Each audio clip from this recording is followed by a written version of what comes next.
Petite histoire de femme, celle de Nadette, 72 ans, qui nous emmène avec elle en Italie.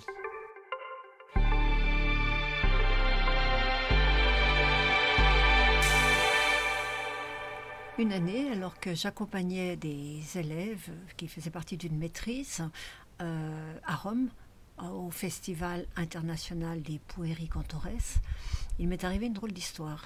Quand j'avais 10 ans, c'était en 1960, c'est l'année des Jeux Olympiques à Rome, j'étais allée à Rome avec mes parents pour la première fois de ma vie.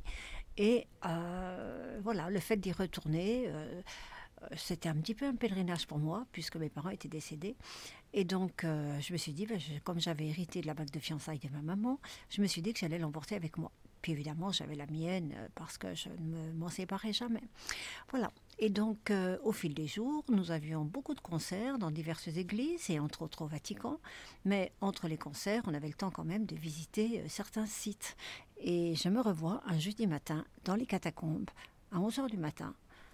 Je regarde mes doigts et j'avais pas de bague. Oh, je me dis, mon Dieu, je les ai oubliés à l'hôtel. Donc, ma bague de fiançailles et surtout celle de ma maman, qui était quand même familiale. Dès qu'on est arrivé à l'hôtel, je me suis ruée dans ma chambre. Évidemment, mes pauvres bagues qui étaient sur la table de nuit n'y étaient plus.